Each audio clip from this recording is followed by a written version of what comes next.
그리고 중도. 지난 시간에 중도를 이야기했고 이 중도 사상은 불교 사상의 전계에서도 또 나옵니다라고 이야기했어요.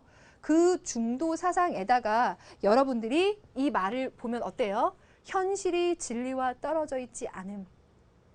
예를 들어 우리가 깨달음을 얻겠다, 수행을 한다라고 했을 때 그 깨달음을 얻기 위해서 이 현실이 아닌 현실을 떠난 다른 공간을 찾는 사람들이 있을지도 모르겠지만 사실 깨달음이라고 하는 건 현실을 떠난 것이 아닌 이 우리 현실 속에 있다. 그 속에 진리가 있다. 현실과 진리라고 하는 것을 따로 분리할 필요가 없다라는 말로 이해해서 수행을 통해서도 양극단에 치우치지 말아라 라는 메시지와 연결해도 좋고요. 거기에다가 이런 의미 하나까지 더 넣어두면 좋을 것 같습니다. 중도 사상이 이야기하는 부분은요.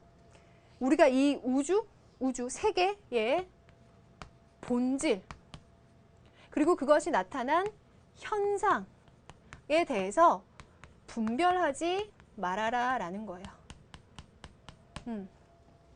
예를 들어 여러분들이 좋아하는 어떤 남자친구가 있어요.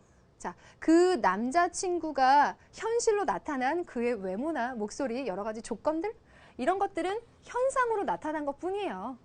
그런데 그 눈에 보이지 않는 그 남자친구의 본질을 보고 있나요? 걔가 과연 어떤 생각인지, 어떤 마음씨를 갖고 있는지 본질을 보고 있어요? 그 본질.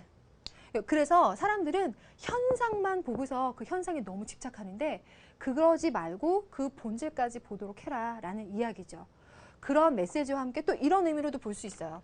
사실 그 현상이라고 하는 것은 본질이라고 하는 것을 담고 있기 때문에 본질과 형상을 엄격히 구분해서 이야기하려는 것도 의미가 없다. 예를 들어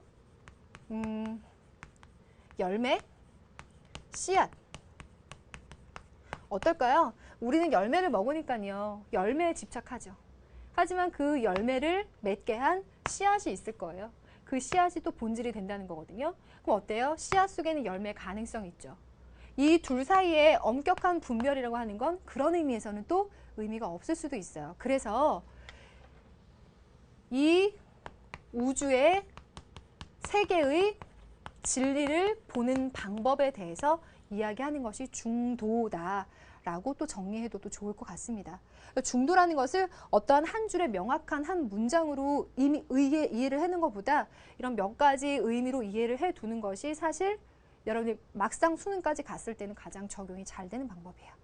자, 중도까지 이야기를 했습니다.